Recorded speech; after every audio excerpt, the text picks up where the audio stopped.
கிறிஸ்துவுக்குள் மிகவும் பிரியமான எனதருமை சகோதர சகோதரிகளே, ஆண்டவரும் உலக இரட்சகருமான இயேசு கிறிஸ்து இணையற்ற நாமத்தினாலே உங்கள் எல்லாரையும் வாழ்த்தி ஆசீர்வதிக்கிறேன்.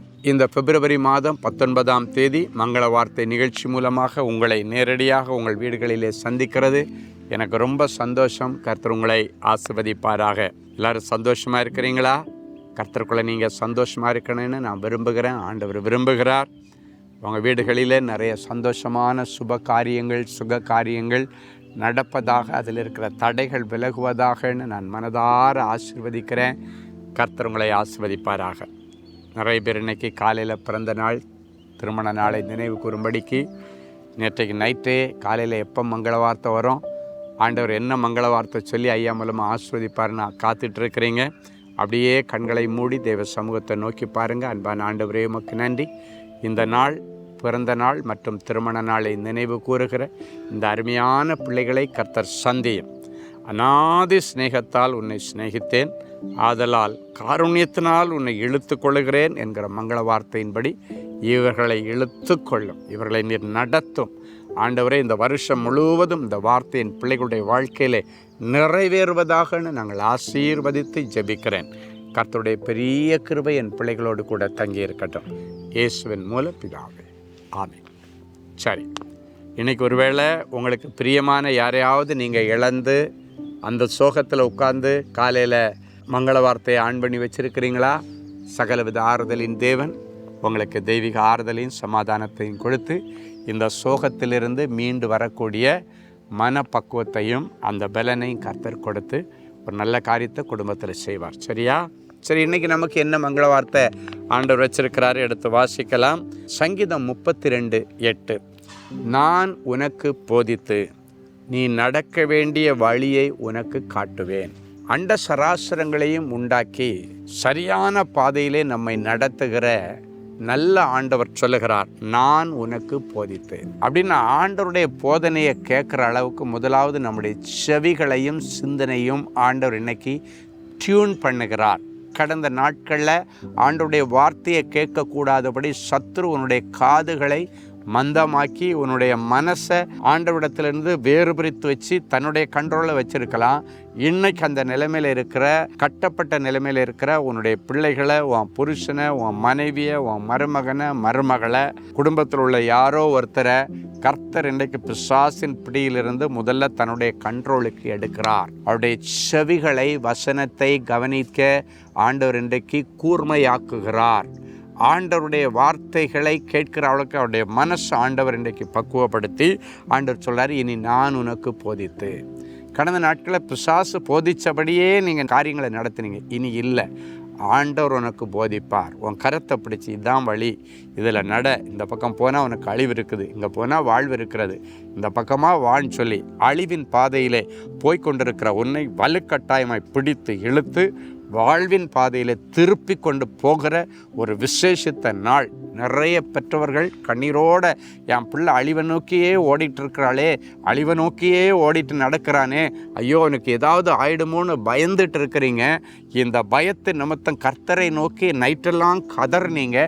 இன்னைக்கு அவன் போன பாதையில் கர்த்தர் அவனை வலுக்கட்டாயமை பிடித்து இழுத்து கொண்டு வந்து வாழ்வின் பாதையில் ஓட ஆண்டவர் அவனோடு கை கோர்க்கிறார். ஏன்னா நேற்று நைட்டெல்லாம் நீ அழுத அழுகை ஆண்டவருடைய சமூகத்திலே கேட்டபடியினாலே காலையிலே உன் பிள்ளையை இன்னைக்கு பிடிச்சு தன்னுடைய கண்ட்ரோலில் எடுத்து அவன் நடக்க வேண்டிய வழியை நான் அவனுக்கு காட்டுவேன் அப்படின்னு ஆண்டவர் சொல்கிறார்.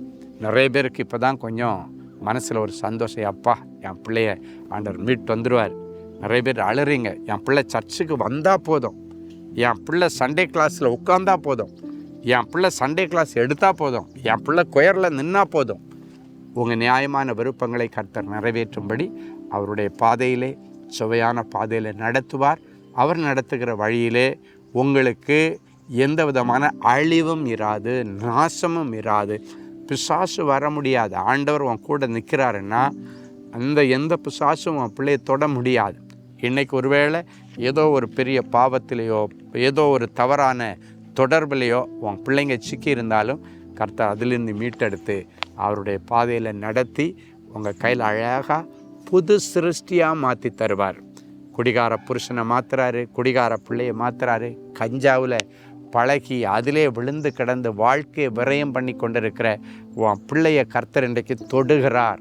அந்த கஞ்சா பழக்கத்திலிருந்து, மதுபான வரையிலிருந்து, சிகரெட்டு பழக்கத்திலிருந்து, இன்ஜெக்ஷன் அடிக்ஷன்லேருந்து கர்த்தர் இன்னைக்கு விடுதலையாக்கி ஒரு புது பாதையில் நடத்துகிறாரு. விசுவாசத்தோட ஆமைன்னு சொல்கிறீங்களா? சரி, ஒரு நல்ல சாட்சி. திவ்யா, கர்த்தருக்கு ஸ்தோத்திரம். என்னுடைய பெயர் திவ்யா. கர்த்தருடைய கிருபையினாலும் சகோதரர் ஸ்டீஃபன் அவர்களுடைய ஊக்கமான ஜெபத்தினாலும் ஆலோசனைகளினாலும் எனக்கு கனடா தேசத்தில் வேலை கிடைத்துள்ளது. கனடாவில் பொருளாதார மந்த நிலையின் மத்தியில் ஆண்டவர் எனக்கு வேலை கிடைக்கும்படி கிருபை செய்துள்ளார் என்பதை சொல்வதில் நான் மகிழ்ச்சி அடைகிறேன். சகோதரர் ஸ்டீஃபன் அவர்கள் எனக்காக ஜெபித்து கர்த்தர் கொடுத்த வார்த்தைகளால் பதில் அனுப்பியிருந்தார். அந்த வார்த்தைகள் எனக்கு சரியான நேரத்தில் நிறைவேறினது. சகோதரர் ஸ்டீஃபன் அவர்களுடைய ஜெபம் மற்றும் ஆலோசனைகள் என்னுடைய வாழ்க்கையில் அமைதியையும் மகிழ்ச்சியையும் தந்துள்ளது. சகோதரர் ஸ்டீஃபன் அவர்கள் வழங்கும் தேவ செய்திகளையும் ஜெபங்களையும் அதில் சொல்லப்படும் சாட்சிகளையும் நான் மிகுந்த ஆவலுடன் தினமும் யூடியூப் வழியாக தொடர்ந்து பார்க்க ஆரம்பித்துள்ளேன். எனக்கு வேலைக்கான வழியை காட்டிய கர்த்தருக்கும் பாரப்பட்டு ஜெபித்த சகோதரர் ஸ்டீஃபன் அவர்களுக்கும் நன்றியை தெரிவித்துக் கொள்கிறேன். பார்த்தீங்களா, ஆண்டவருடைய பிள்ளைகளுக்கு ஆண்டவர் சரியான பாதையில் கொண்டு போய் கனடா தேசத்தில் எவ்வளவு அங்கே எக்கானமி விழுந்து கிடந்தாலும், பொருளாதார சீரழிவு இருந்தாலும், ஆண்டவருடைய பிள்ளைகளுக்கு நல்ல நிரந்தரமான வேலையை கொடுத்து கம்ஃபர்டபுளான ஒரு லைஃப்பை கொடுத்துட்டாரு. உங்களுக்கு அப்படியே செய்வான். ஜெபிக்கலாமா? அன்பான ஆண்டவரே, உமக்கு நன்றி. இயேசுவின் நாமத்தினாலே என் பிள்ளைகளை ஆசீர்வதிக்கிறேன். திவ்யாவுக்கு அற்புதம் செய்த ஆண்டவர் என் பிள்ளைகளுக்கும் அற்புதம் செய்யும். ஒருவேளை இந்த நிகழ்ச்சியை பார்க்குற பிள்ளைகள் அவர்களும் ஏதோ ஒரு நல்ல தேசத்திற்கு, கனடாவுக்கோ, ஆஸ்திரேலியாவுக்கோ, யூகேவுக்கோ, லண்டனுக்கோ, இல்லைன்னா அமெரிக்காவுக்கோ, இல்லை அரபு தேசங்களுக்கோ செல்ல முயற்சி எடுத்து கொண்டிருந்தால், ஜெர்மனி போக முயற்சி எடுத்து கொண்டிருந்தால், ஆண்டவர் அந்த முயற்சியை ஆசீர்வதித்து அவர்களையும் கரம் பிடித்து நீர் நடத்தும். நீர் அவர்களுக்கு போதித்து அவர்கள் நடக்க வேண்டிய வழியிலே அவர்களை நடத்தி அவர்களை சேர்க்க வேண்டிய தேசத்திலே சேர்த்து, சேர்க்க வேண்டிய வேலையிலே சேர்த்து, சேர்க்க வேண்டிய ஊழியத்திலே சேர்த்து என் பிள்ளைகளை எழும்பி பிரகாசிக்க பண்ணும். தடைகளை ஒட்டச்சி அற்புதம் செய்யும்.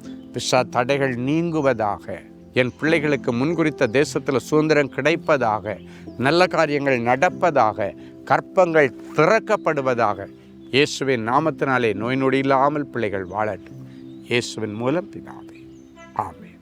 அன்பு தேவனுடைய பிள்ளைகளே, இந்நிகழ்ச்சியின் மூலம் நீங்கள் பெற்றுக்கொண்ட ஆசீர்வாதங்களையும் உங்கள் ஜெப விண்ணப்பங்களையும் அனுப்ப வேண்டிய முகவரி: தேவனின் அன்பு ஊழியங்கள், Vinayak avenue, OMR road, Okkiyam, Thoraipakkam, Chennai 600097. மேலும் 24 மணி நேர ஜெப உதவிக்கு 044-24547-999 மற்றும் 9941150999 என்ற எண்களுக்கு தொடர்பு கொள்ளுங்கள்.